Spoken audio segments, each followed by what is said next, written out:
নেতৃবৃন্দ সর্বশেষ এ পর্যায়ে বক্তব্য রাখছেন গণতান্ত্রিক আন্দোলনের আপসীন নেতা শহীদ রাষ্ট্রপতি জিয়াউর রহমানের যোগ্য উত্তরসূরি দেশনেত্রী বেগম খালেদা জিয়ার জ্যেষ্ঠ সন্তান। আল্লাহর রহমতে সামনে যদি একটি নির্বাচন হয়, আল্লাহর রহমতে নির্বাচন হবে, সেই নির্বাচনে ইনশাআল্লাহ জনগণের ভোটে নির্বাচিত প্রধানমন্ত্রী হিসাবে দায়িত্ব পালন করবেন বিএনপির ভারপ্রাপ্ত চেয়ারম্যান দেশনায়ক তারেক রহমান। এখন বক্তব্য উপস্থাপন করবেন সভাপতি।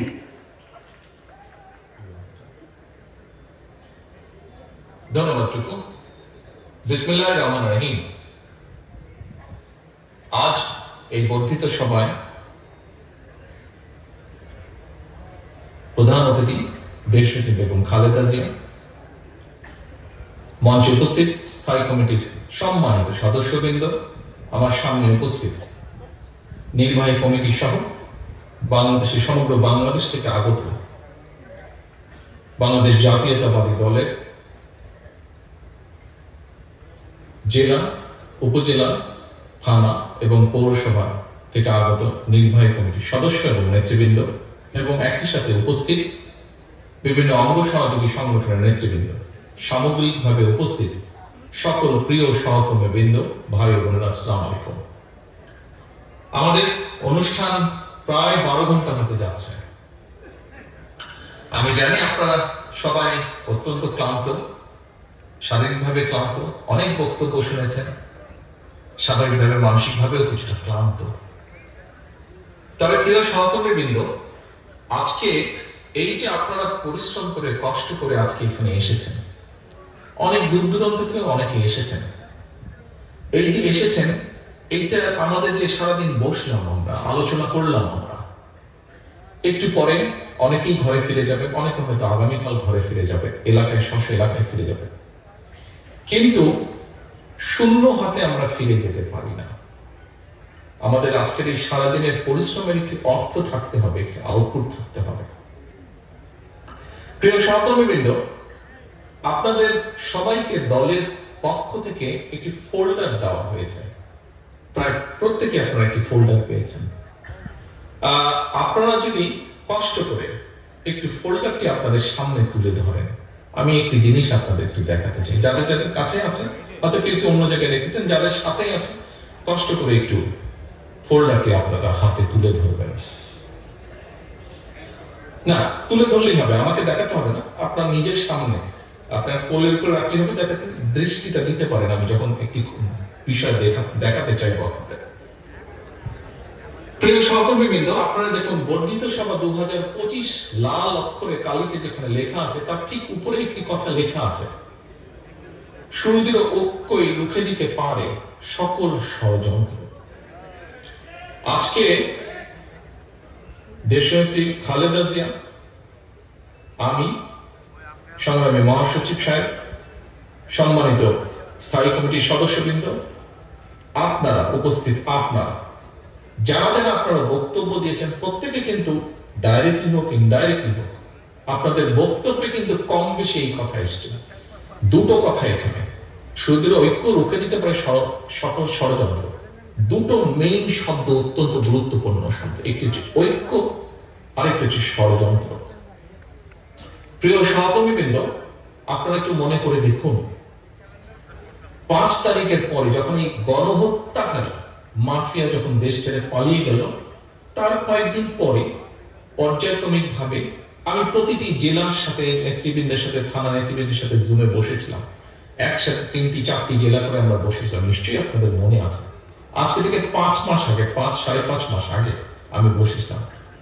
সেদিন আপনাদের সামনে কিন্তু আমি একটি কথা বলেছিলাম যে আমাদের বাংলাদেশের মানুষের যে প্রত্যাশিত যে নির্বাচন, এই নির্বাচনের আগে কিন্তু অনেক অদৃশ্য শক্তির আবির্ভাব, শত্রুর আবির্ভাব হবে বা অদৃশ্য ষড়যন্ত্র হবে। নিশ্চয়ই আপনাদের অনেকেই মনে আছে, আছে কি? ক্যামেরাম্যানদেরকে বলবো, যারা আপনারা ক্যামেরাটা ধরে আছেন, আমাকে অডিয়েন্স যেখানে বসে আছেন সকল নেতৃবৃন্দ, যে এই ফোকাসটা দয়া করে আমাকে দিবেন, আমি ওনাদেরকে দেখতে চাই যখন কথা বলবো। আপনাদের নিশ্চয়ই মনে আছে এই কথাটি আমি বলেছিলাম। আমি কিন্তু 5.5 মাস আগে এই কথাটি বলেছিলাম আপনাদেরকে। দেখুন আজকে 5.5 মাস পরে নিশ্চয়ই কোনো কারণে আমি বলেছিলাম আপনাদেরকে কথাগুলো। তখন কিন্তু অনেকেই একটু মুচকি এসেছিলেন যে তারা কেমন কি বলছে এসব, তো মসৃণ পথ সবকিছু নাই, যে আমাদের সবচেয়ে বড় রাজনৈতিক প্রতিপক্ষ ছিল তারা তো নেই। প্রিয় সহকর্মীবৃন্দ, যে অদৃশ্য শত্রুই বলেন, অদৃশ্য প্রতিপক্ষই বলেন, অদৃশ্য ষড়যন্ত্রী বলেন, অদৃশ্যমান শত্রু প্রতিপক্ষ দৃশ্যমান ষড়যন্ত্রী বলেন না কেন, আস্তে আস্তে কিন্তু অনেক কিছু দৃশ্যমান হচ্ছে। গত 5 মাসে 5.5 মাসে অনেক কিছু দৃশ্যমান হয়েছে। এই কথাটি আপনাদেরকে আমি তখন বলেছিলাম, তখন আমি আপনাদেরকে সতর্ক করতে চেয়েছিলাম। আজ আমার প্রথম বক্তব্য কিন্তু আপনাদেরকে, আপনাদের মাধ্যমে দেশের বিভিন্ন শ্রেণী পেশার মানুষ, ওলেমা মাশায়েখ সহ বিভিন্ন শ্রেণী পেশার মানুষকে কিন্তু আবারও আমি আপনাদের মাধ্যমে আহ্বান এবং অনুরোধ জানিয়ে যে সতর্ক হওয়ার জন্য, ঐক্যবদ্ধ হওয়ার জন্য। আজকে আপনারা এখানে যারা যারা বক্তব্য রেখেছেন প্রত্যেকে আপনারা ঐক্যের কথা বলেছেন। প্রিয় সহকর্মীবৃন্দ, দেশনেত্রী খালেদা জিয়াকে যখন 2018 সালে মিথ্যে মামলায় গ্রেফতার করা হয়, তারপরে একটি লম্বা সময় পরে তারপর থেকে আমি আপনাদের সাথে সরাসরি কাজ করার আবার আমার সৌভাগ্য হয়েছে। আমি চেষ্টা করেছি যত প্রত্যন্ত অঞ্চল পর্যন্ত নেতাকর্মীর সাথে যোগাযোগ করা যায়, নেতৃবৃন্দের সাথে আমি চেষ্টা করেছি, সেটি বিভাগ পর্যায়ে হোক, কেন্দ্রীয় পর্যায়ে হোক, জেলা পর্যায়ে হোক, থানা পর্যায়ে হোক, যতটুকু আমার পক্ষে এত দূর থেকে সম্ভব হয়েছে আমি চেষ্টা করেছি আপনাদের সাথে আলোচনা করতে, এবং আপনাদের সাথে আপনাদের আলোচনা, আপনাদের সাথে আপনাদের মতামতের ভিত্তিতেই দলকে সাজাতে, দলের পরিকল্পনাকে সাজাতে, আন্দোলন সংগ্রামের বিষয়ে পরিকল্পনা গ্রহণ করতে। নিশ্চয়ই আপনারা কম বেশি সবার মনে আছে বিষয়গুলো। পর্যায়ক্রমিক ভাবে হয়তো থানা জেলা পর্যন্ত পর্যায় পর্যন্ত হয়তো একটু কম বসা হয়েছে, থানা পর্যায় পর্যন্ত, জেলা পর্যায় পর্যন্ত হয়তো একটু বেশি বসেছি, বিভাগ পর্যন্ত আর একটু বেশি বসেছি, কেন্দ্রীয় পর্যায়ে আর একটু বেশি বসেছি, স্বাভাবিক এটি। কিন্তু বসেছি, আমি মতামত চেয়েছি আপনাদের যে আমরা কিভাবে দলকে সাজাবো, মতামত চেয়েছি আপনাদের যে আমরা কিভাবে আন্দোলন সংগ্রামকে পরিকল্পনা করব, কিভাবে আমরা দলকে এগিয়ে নিয়ে যাবো, কি কি পরিকল্পনা নেব, কি কি প্ল্যান কর্মসূচি নিব আমরা। আপনারা পরামর্শ দিয়েছেন, সেই মোতাবেক আমি চেষ্টা করেছি দলকে সামনে নিয়ে যেতে আপনাদের সহযোগিতা। প্রিয় সহকর্মীবৃন্দ, আজকে আপনারা যারা এখানে এসছেন, এখানে যারা উপস্থিত আছেন, এর 80% আপনারা তৃণমূল বলতে আমরা যাদেরকে বুঝি সেই সকল নেতৃবৃন্দ আপনারা উপস্থিত আছেন। ইউনিয়ন পর্যায়ের অনেক নেতৃবৃন্দ উপস্থিত আছেন, বিভিন্ন কারণে উপস্থিত আছেন বিভিন্নভাবে দলের প্রোটোকল হিসাবে।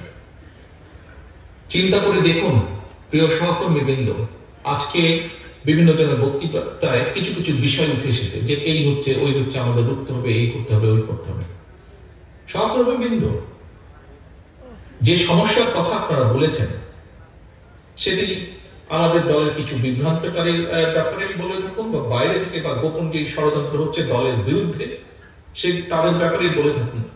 এই সমস্যার সমাধান কিন্তু আপনাদের কাছেই আছে, সমস্যার সমাধান কিন্তু আপনাদের হাতেই আছে, শুধু কাছে না, আপনাদের হাতেই আছে এই সমস্যার সমাধান। সহকর্মীবৃন্দ, আজ কেন আপনাদেরকে এখানে আমি দাওয়াত দিয়েছি, কয়েকদিন আগে, 7-10 দিন আগে আমি চিন্তা করার পরে আমি মহাসচিব সাহেবের সাথে আলাপ করেছি। আমি ওনাকে বললাম যে মহাসচিব সাহেব, আমি একটি বর্ধিত সভা ডাকতে চাই, আপনার পরামর্শ দরকার, আমি বর্ধিত সভা ডাকতে চাই। আমি এই জন্য ডাকতে চাই যে যারা এই দলকে ঐক্যবদ্ধ রেখেছেন, যারা এই দলকে বিপদে আপদে 111 থেকে শুরু করে, তারও আগে অথবা 111 থেকে শুরু করে, এবং গত 15 বছর যে মানুষগুলো এই দলকে ধরে রেখেছে শত অত্যাচার, নির্যাতন, ভাঙচুর সবকিছুর বিরুদ্ধে, সেই মানুষগুলোকে কম বেশি আমি আনতে চাই সামনে, তাদের কথা শুনতে চাই, তাদের কাছ থেকে আমি আবার ডাইরেকশন পেতে চাই, পরামর্শ পেতে চাই। প্রিয় সহকর্মী, আপনারাই সেই মানুষগুলো যারা এই দলকে বিভিন্ন বিপর্যয়ের সময় এই দলকে আপনারা ধরে রেখেছিলেন, বিভিন্ন অত্যাচার, নির্যাতন, লোভ লালসা, ভয় ভীতির বিরুদ্ধে দাঁড়িয়ে আপনারা দলকে ধরে রেখেছিলেন, বিভিন্ন ঝড় বিপদ কাটিয়ে এসেছেন, বেরিয়ে এসেছেন দলকে নিয়ে। সহকর্মীবৃন্দ, যে সকল বিপদ, যে সকল সমস্যা, যে সকল ষড়যন্ত্র কথা আপনারা আপনাদের বক্তব্যে উল্লেখ করেছেন। আজকে সারাদিনের বিভিন্ন জনের বক্তব্যে উঠে এসেছে এই সবকিছু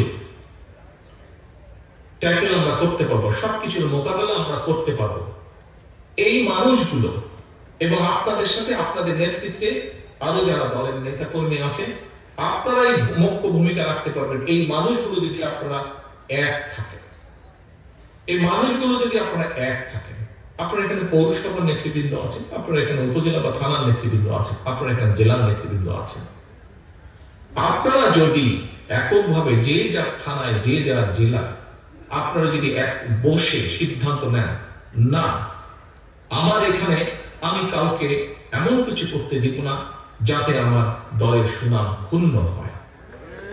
আপনি নিজে নিজেকে জিজ্ঞেস করুন, কেউ কি করতে পারবে? তাহলে এতই কি সহজ হবে ব্যাপারগুলো?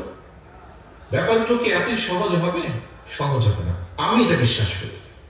আপনারা যদি সিদ্ধান্ত নিয়ে নেন, এই মানুষগুলো যদি সিদ্ধান্ত নিয়ে নেয়, নো আমরা এই কাজ যারা যারা করছে, যারা দলকে নিজ স্বার্থে ব্যবহার করছে, আমরা তাদেরকে ব্যবহার করতে দেব না, আমি দৃঢ়ভাবে বিশ্বাস করি।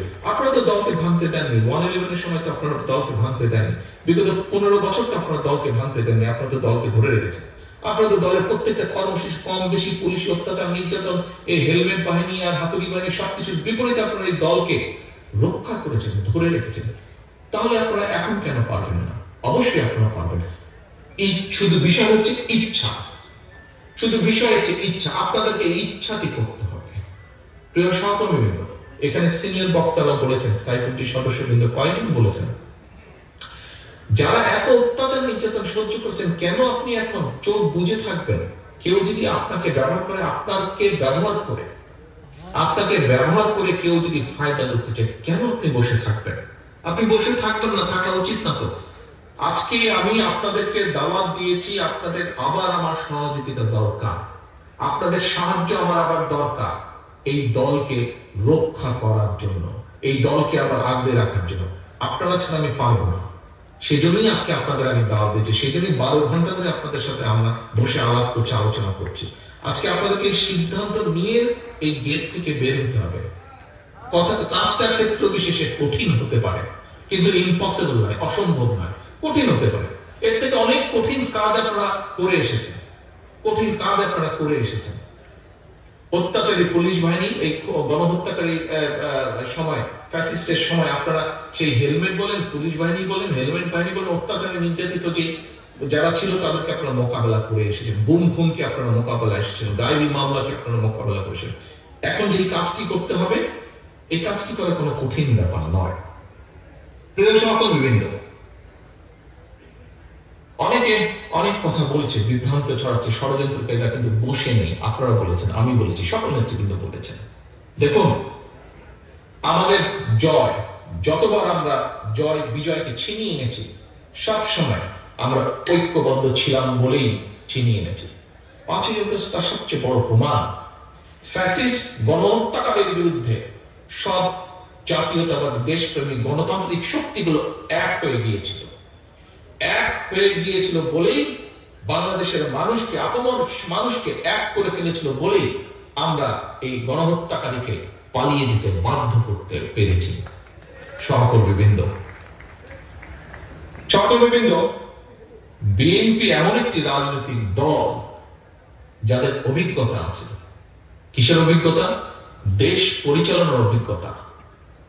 কেউ বলতে পারবে না, কিন্তু আমরা যদি স্ট্যাটিস্টিক্স দেখি, বিভিন্ন রকম ডাটা দেখি, বাংলাদেশে যে কয়টি রাজনৈতিক সরকার ছিল, যে কয়টি রাজনৈতিক দল সরকার পরিচালনা করেছে, সবচেয়ে সফল অর্থনীতি বা যেটাই বলুন না কেন, শিল্পনীতি, অর্থনীতি, কৃষি, শিক্ষা, যে কোনো মিনিস্ট্রি, যে কোনো ডিপার্টমেন্টের কথা বলুন, যে কোনো সেক্টরের কথা বলুন, যে কয়েকটি রাজনৈতিক দল ছিল সরকার পরিচালনায়, বিএনপি, আমাদের দল বিএনপি কম বেশি সফলভাবে দেশ পরিচালনা করেছে।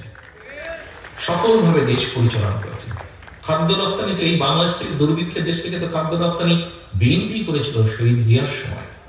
এই দেশে মেয়েদের শিক্ষা ব্যবস্থা বলুন আর নকল বন্ধই বলুন, বিএনপি তো করেছিল। কৃষকদের ঋণ মকুফ তো বিএনপি করেছে। খাল খনন করে কৃষকদের পানি সমস্যার সমাধান তো বিএনপি করেছে। আপনি কোন সেক্টরে পাবেন? প্রত্যেকটি সেক্টরে। কেউ যুক্তিতর্ক দিয়ে কেউ হারাতে পারবে না, আমাদেরকে প্রমাণ করতে পারবে না আমাদের থেকে বেটার কাজ কেউ করেছে। আমাদের থেকে বেটার কাজের সংখ্যা বেশি আর কোন রাজনৈতিক দলে নেই যারা ক্ষমতা পরিচালনা করেছে বা দেশ পরিচালনা করেছে। প্রিয় সহকর্মীবৃন্দ, আরেকটি বিষয় আপনাদের সামনে তুলে ধরতে চাই। সেটি হচ্ছে, অনেকেই বলে থাকে, কিছু কিছু লোক বলছে যে সংস্কার রাজনৈতিক দলের আন্ডারে হয় না, বা বিএনপি যদি সরকার গঠনে সক্ষম হয় সংস্কার করবে কিনা। সহকর্মীবৃন্দ, এখানে দুটো বিষয় আছে। দেখুন, আমরা এমন একটি সময় দেশের মানুষের সামনে, দেশের সামনে সংস্কার প্রস্তাবগুলো উপস্থাপন করেছি যখন কেউ সংস্কারের কথাও বলেনি, চিন্তাও করতো না। সেই রক্ত পিপাসু গণহত্যাকারী মাফিয়ার বিরুদ্ধে দাঁড়িয়ে চোখে চোখ রেখে সংস্কার প্রস্তাবের কথা আমরাই বলেছি। সকালে আমার বক্তব্যে আপনাদের সামনে কয়েকটি উদাহরণ আমি তুলে ধরেছি যে বিএনপি প্রথম এসে সংস্কার করেছে। সংস্কার এটি বিএনপি করেছে, বিএনপিকে অব্যাহত রাখবে। সংস্কার বিএনপির সাথে যায়, অন্য কারোর সাথে, অন্য কোনো রাজনৈতিক দলের সাথে সংস্কার যায় না। প্রিয় সহকর্মীবৃন্দ, এটি প্রমাণিত। এখন এই যে সংস্কারের কথা আজকে আমরা দেখছি, অনেকেই সংস্কার বলছেন, খুব ভালো কথা। তার মানে কি দাঁড়ালো? আমরা যে 2.5 বছর আগে ফ্যাসিস্টের চোখে চোখ রেখে আমরা যে যা বলেছি, আজকে ফ্যাসিস্টের অবর্তমানে এরকম মুক্ত স্বাধীন পরিবেশে অনেকে অনেকভাবে বলছে। ওয়েলকাম, আমরা তাদেরকে ওয়েলকাম করি। আমাদের কথাগুলো আপনারা বলছেন, একই শব্দে ইকো করছেন, একই কথা ইকো করছেন, উই ওয়েলকাম ইউ। কিন্তু বিএনপি কি করেছিল? বিএনপি তার দেশাত্মবোধ থেকে, দেশপ্রেম থেকে সংস্কারের প্রস্তাব দিয়েছে। বিএনপি তার দায়িত্ববোধ থেকে সংস্কারের প্রস্তাব দিয়েছে। বিএনপি তার বিবেক থেকে সংস্কার প্রস্তাব দিয়েছে। বিএনপি দেশ পরিচালনার অভিজ্ঞতা থেকে সংস্কার প্রস্তাব দিয়েছে। প্রিয় সহকর্মীবৃন্দ, আজকে যারা সংস্কার প্রস্তাব তৈরি করছেন আমরা তাদেরকে সাধুবাদ জানাই, ধন্যবাদ জানাই।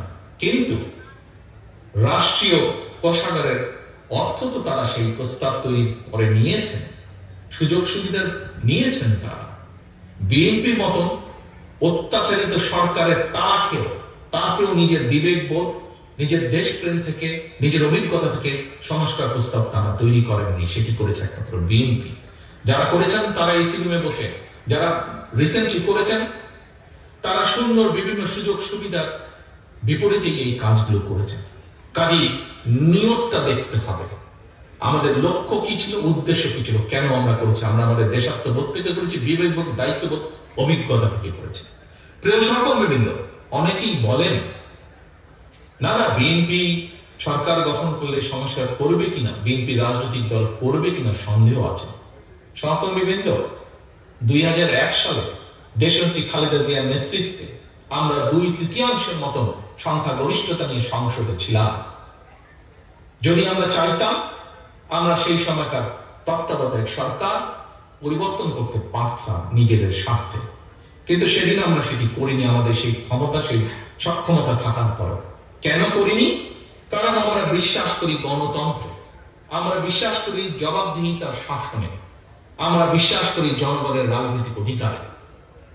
জনগণ ভোটের মাধ্যমে তার অধিকার প্রয়োগ করে, ভোটের মাধ্যমে তার কথা সে জানায়, সেটিকে আমরা শ্রদ্ধা করি, সেটিকে মানি বলি।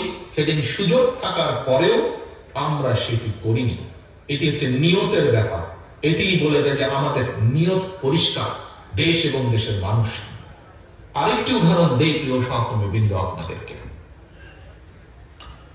বিএনপি 2005 সালে স্বাধীন দুর্নীতি দমন কমিশন তৈরি করেছে, যাকে পরে পরিবর্তন করে দুদক বলছে। স্বৈরাচারের আমলে আমরা দেখেছি যাদের কাজ ছিল তাদের দলের লোককে সার্টিফিকেট করা। প্রিয় সহকর্মীবৃন্দ, আপনারা সবাই না জানলে অনেকেই জানেন বিএনপি যে দুর্নীতি দমন কমিশন করেছিল, সেই দুর্নীতি দমন কমিশন ইচ্ছা করলে যে কোনো ব্যক্তির বিরুদ্ধে, সেটি সরকারের ব্যক্তি হোক বা যে কোনো ব্যক্তির বিরুদ্ধে, তারা ইনভেস্টিগেশন চালু করতে পারত। সরকারের কাছ থেকে তাদের কোন রকম অনুমতি নেওয়ার প্রয়োজন ছিল না। কিন্তু 2008 সালে ষড়যন্ত্রের নির্বাচনের মাধ্যমে সেই খুনিরা যখন, গণহত্যাকারী স্বৈরাচার যখন ক্ষমতা গ্রহণ করে, তারা সেই আইনটি পরিবর্তন করে যে সরকারের উচ্চ পদস্থ থেকে শুরু করে কোন কোন ব্যক্তির বিরুদ্ধে তদন্ত করতে গেলে দুদককে পারমিশন নিতে হবে। বিএনপির সময় এরকম করেছিল না। বিএনপির সময় সম্পূর্ণ স্বাধীন ছিল তৎকালীন দুর্নীতি দমন কমিশন। প্রিয় সহকর্মীবৃন্দ, এটা দিয়ে কি প্রমাণিত হয়? এটা দিয়ে যেই কথাটি প্রমাণিত হয় সেটি হচ্ছে বিএনপি সত্যিকার ভাবে চায় দেশ থেকে দুর্নীতি দূর হোক, এই দেশ দুর্নীতি মুক্ত হোক। এটি হচ্ছে বিএনপির নিয়ত ছিল। সহকর্মীবৃন্দ, আপনাদের জনগণের সামনে বলার অনেক কথা আছে, অনেক কিছু আপনারা বলতে পারবেন। আমি সামান্য কয়েকটি আপনাদের সামনে তুলে ধরলাম। কিন্তু ওই যে যেই কথাটি বলেছি, এই সব কাজ আমরা করতে পারবো যদি আমরা ঐক্যবদ্ধ থাকি। আমাদেরকে যে কোনো মূল্যে ঐক্যবদ্ধ থাকতে হবে। ঐক্যবদ্ধ যদি না থাকি, প্রিয় সহকর্মীবৃন্দ, আপনারা বিএনপি হয়তো সব অঞ্চলের মানুষ নয়, আপনারা কিন্তু তিস্তা মার্চ করে ফেলেছেন, আপনারা ফারাক্কা নিয়ে কথা বলেছেন, আপনারা ফেনী নদী নিয়ে কথা বলেছেন, আপনারা ফেলানীর হত্যাকাণ্ড নিয়ে কথা বলেছেন, আপনারা বিডিআর পিলখানা নিয়ে কথা বলেছেন। আপনারা কি মনে করেন ওপার থেকে আপনাদের বিরুদ্ধে ষড়যন্ত্র থেমে যাবে এই কথাগুলো যখন বলে ফেলেছেন? এর ভিতরে তো দেশের সীমানার ভিতরেও তাদের সহযোগীরা আছে। আপনারা কি মনে করেন দেশের পক্ষে এই স্ট্যান্ড নেওয়ার ফলে তিস্তা, ফারাক্কা, ফেনী নদী বলেন, ফেলানী বলেন, বিভিন্ন বিষয় যখন আপনারা জনগণের সামনে বক্তব্য তুলে ধরেছেন, তারপরে কি তারা বসে থাকবে? ষড়যন্ত্র বন্ধ করে বসে থাকবে না। কিন্তু এই ষড়যন্ত্রকে আমরা মোকাবেলা করতে পারবো শুধুমাত্র যদি আমরা ঐক্যবদ্ধ থাকি। যদি আমরা ঐক্যবদ্ধ না থাকি, যারা ষড়যন্ত্র করেছে তাদের বিরুদ্ধে আপনারা মুখ খুলে ফেলেছেন, সুযোগ পেলে তারা কি করতে পারে আপনারা নিশ্চয়ই কিছুটা হলে আন্দাজ করতে পারেন।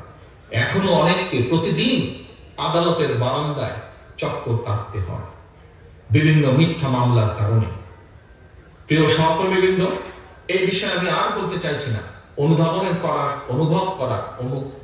করার সেই সক্ষমতা আপনাদের আছে। সেজন্যই আপনাদেরকে আমি বলতে চাইছি, সেজন্যই আমি 6 মাস ধরে বলছি, ঐক্যের বাইরে আর কোনো উপায় নেই। ঐক্য না হলে ষড়যন্ত্রে চলবে, আর ঐক্য হলে জনগণকে ঐক্যবদ্ধ রাখলে, আমরা ঐক্যবদ্ধ থাকলে সেই ষড়যন্ত্রকে আমরা মোকাবেলা করতে পারব। প্রিয় সহকর্মীবৃন্দ, এখানে উপস্থিত যারা আজকে এখানে দাওয়াতে এসেছেন, বর্ধিত সভায় অংশগ্রহণ করছেন, বর্ধিত সভার সদস্য যারা উপস্থিত, প্রতিটা মানুষ আপনারা বাংলাদেশ জাতীয়তাবাদী দলের আদর্শে বিশ্বাস করেন। একটি বিষয়, বাংলাদেশ জাতীয়তাবাদী দল অর্থাৎ বাংলাদেশি যে জাতীয়তাবাদ, সবসময় মনে রাখবেন। সকালেও কথাটি আমি বলেছি, আজ আরো একটু বলতে চাইছি। বিদেশে আমাদের বন্ধু আছে, বিদেশে আমাদের প্রভু নেই। যেহেতু বন্ধু আছে, যেহেতু বিদেশে আমাদের কোনো প্রভু নেই, আমাদের বিরুদ্ধে ষড়যন্ত্র হবে। সেই জন্য আমাদের ঐক্যবদ্ধ থাকতে হবে। প্রিয় সহকর্মীবৃন্দ, বিদেশে কোনো প্রভু নেই আমাদের, যেহেতু আমাদের বন্ধু আছে, কাজে ষড়যন্ত্র হতে বাধ্য। কারণ আমরা দেশের স্বার্থে, দেশের স্বাধীনতার স্বার্থে, দেশের সার্বভৌমত্বের স্বার্থে আমরা কোনো কম্প্রোমাইজ করি না। আমাদের বিবেচনাই হচ্ছে সবার আগে বাংলাদেশ। কাজেই সহকর্মীবৃন্দ, আপনার বিরুদ্ধে ষড়যন্ত্র হচ্ছে, আপনাকে সজাগ থাকতে হবে। আপনার বিরুদ্ধে ষড়যন্ত্র অব্যাহত আছে, আপনাকে ঐক্যবদ্ধ থাকতে হবে। সহকর্মীবৃন্দ,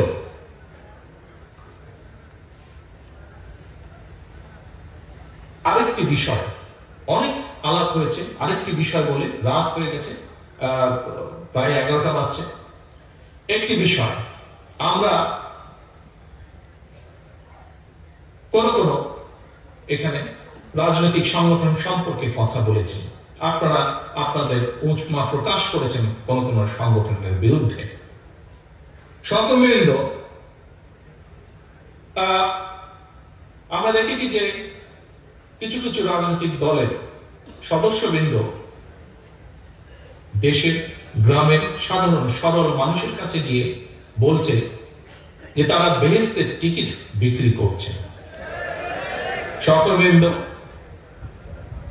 নিশ্চয়ই এটা আপনারা জানেন না? বিষয়টা তো কম বেশি সবাই জানেন। আপনারা সহকর্মীবৃন্দ, আমি যতটুকু জানি, ইসলাম ধর্মে আমাদের নবী রাসূল করিম সাল্লাল্লাহু আলাইহি ওয়াসাল্লামের কাছে একটি মেসেজ এসেছিল আল্লাহর তরফ থেকে, এবং সেখানে 10 জন ব্যক্তির নাম দেওয়া আছে যারা আগেই বলা হয়েছে যারা বেহেশতে যাবেন। এখন এই বিষয়টি আপনারা জানেন, সবাই হয়তো মনের আড়ালে চাপা পড়ে গেছে।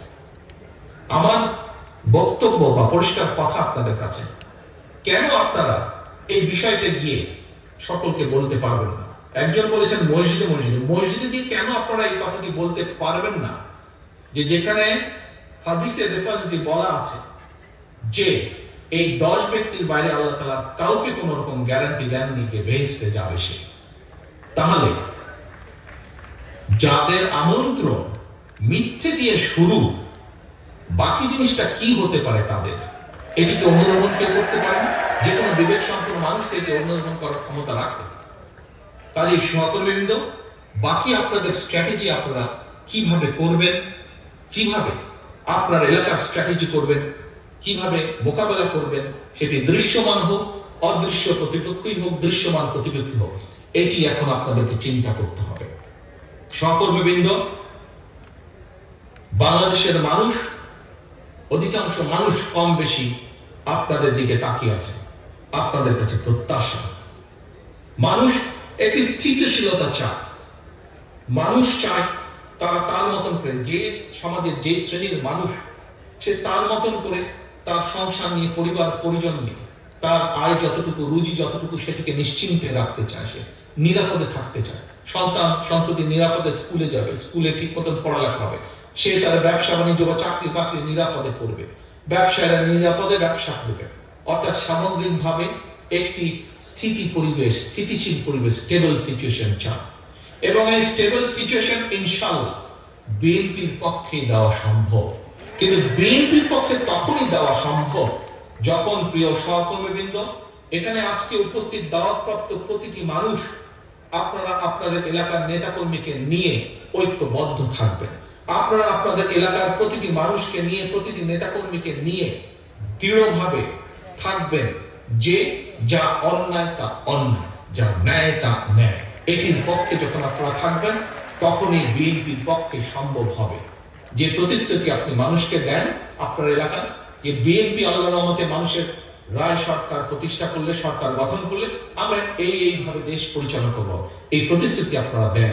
কিন্তু এই প্রতিশ্রুতি রক্ষা করা, এই প্রতিশ্রুতি পালন করা তখনই সম্ভব যখন আমরা সকলে ঐক্যবদ্ধ থাকব। প্রিয় সহকর্মীবৃন্দ, বক্তব্য আর আমি দীর্ঘায়িত করতে চাই না। আমি দৃঢ়ভাবে বিশ্বাস করি যে মানুষগুলো